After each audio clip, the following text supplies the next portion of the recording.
Welcome back to 9 p.m. TMZim Hot News. I'm your anchor host, Siabulela Sandi, and you are tapped into the hottest news on the block. Tonight, our leading story is about everyone's favorite paper. Yes, sir, H Metro. The scene is September 2009, and the first ever copy of H Metro is published underneath Zim paper groups. As such, Zimbabwe has its first ever English medium tabloid newspaper. Ever!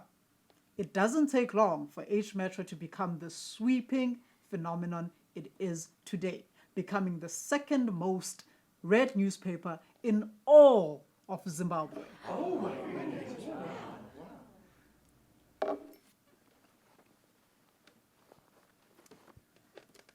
But we are here today to ask, why is H Metro so popular? I mean, I've had my fair share of cover page stories and lawsuits with the paper, but is that why it's made the waves it has?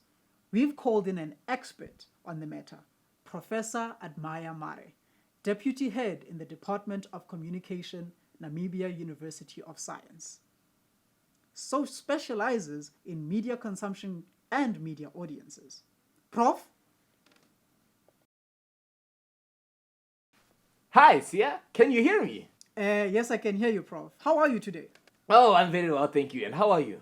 I'm good. Now, Prof, first things first. Before we get into the newspaper and tabloid itself, what is this field of study you've engaged in? Sia, thank you. That's a very interesting question. Not many people ask me about my field of study.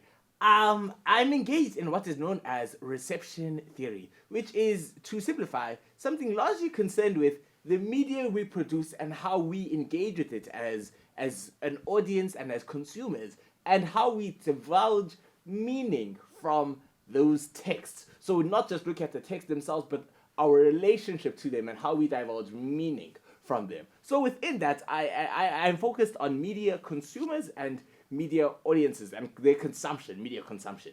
So in my study, which I have produced with this paper, I looked at first a qualitative and majority qualitative analysis, which I can get into more later on how I came to understanding the style, the form, and the range.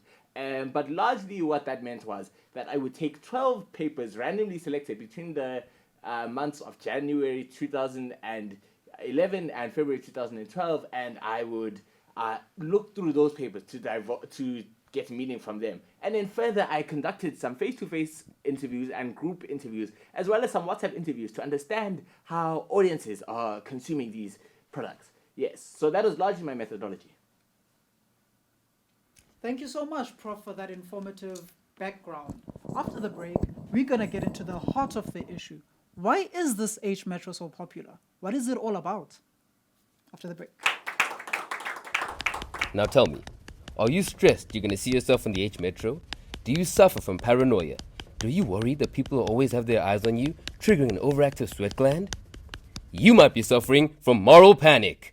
Habermas Pharmaceuticals presents the status quo to solve all those pesky problems from the primordial public. Side effects of the status quo may include favoring of the bourgeoisie, erasure of the private concerns, and decrease in discourse. Please note the government will not be held liable. Out with the old, in with the new. Goodbye, Habermas. In Nancy flew an alternative view to German philosophies. You once thought we were one, now heterogeneity's begun. Nancy Fraser Incorporated brings to you a heterogeneous media, filled with diverse opinions and fragmented publics. Thank you.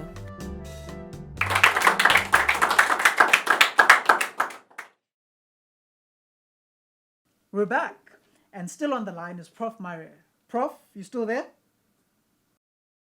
Hi, yes, Sia, I'm still here. Yes. So, Prof, we get the background of the study, but back to what the people are more interested in. What is this whole tabloid journalism thing, and why is it so popular?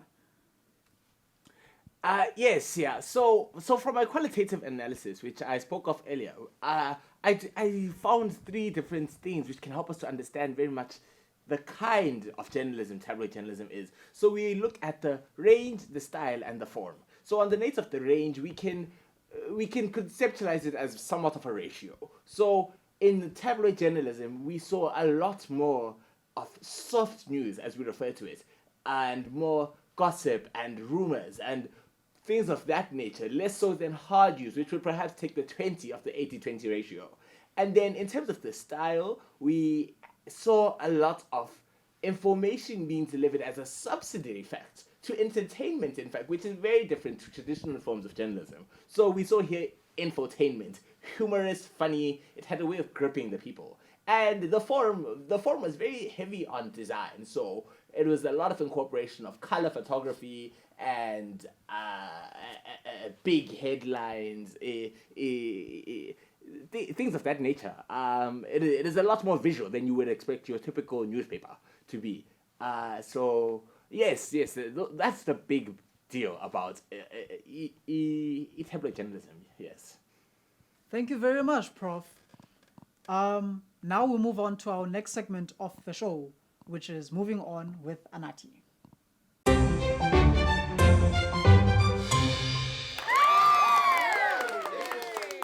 Moving on to Discourse and Engagement. Good morning. Welcome to a daily mix of art and humor that turns the traditional talk on its head. I'm your host, Anati Debu. We're here to keep it real. Today we're discussing the ever-polarizing H Metro and what it's doing for our public sphere. In studio with us, we have Mr. BJ, Bongo Jwaga, and Robin Johnson. A little bit of background on who Bongo Jwaga is. This is a 33-year-old entrepreneur currently owning BJ's Car Wash and neighborhood sweetheart. And then over here we have Mr. Robin Johnson, a 20-year-old mother of one. So, let's start with Mr. Jwaga. So, what are your thoughts on this HO Metro? Good evening, Anati. I love your show. Very pleased to be here. I can't say the same about H Metro. The thing is with H Metro is that it is a big problem in its perpetual personal surveillance of the people. I'm sorry to get so worked up, but it just frustrates me in the sense of how it can find its way to somehow not even talk about governmental things, but become a space where we are now hiding as people who are part of the society. We should be looking at the politics and not our personal spaces. Well, that's quite interesting. Your take on that, Ms. Johnson? Well, Anati, honestly, it is a pleasure to meet you. Thank you for having us on the show. But I completely disagree with what BJ is saying. Oh. I think you don't truly understand the extent that tabloid media has an influence on society. I think you, like Habermas, believe in an exclusionary public sphere, rather than understanding the potential of a tabloid, of being one for the people, of spreading word that is for the masses, to consume as cultural media. But no, you rather fall into a Habermasian public sphere. Oh. Okay. Would you like to rebuttal that? I apologize, Anati. Habermas is not here in Zimbabwe with us in the neighborhoods. When our friends are telling our stories, they go to H Metro and they talk about my stories about my car wash. Habermas is not there when that happens. So please, don't bring Habermas here. What are you scared of? Of scandal? No, you should not be. Mario himself has said that scandal is what pulls a society. Instead, we are afraid of the more serious topics of politics. We need a break. It We pulls need an society. escape. Pulls society on whose expense? what Mario is saying. All right. It's getting a bit heated here now in studio. I think we've heard quite a lot of interesting facts from both Mr. BJ and Ms. Johnson over here. Very, very passionate speakers, are they not? Let's get to know what the viewers actually think after this.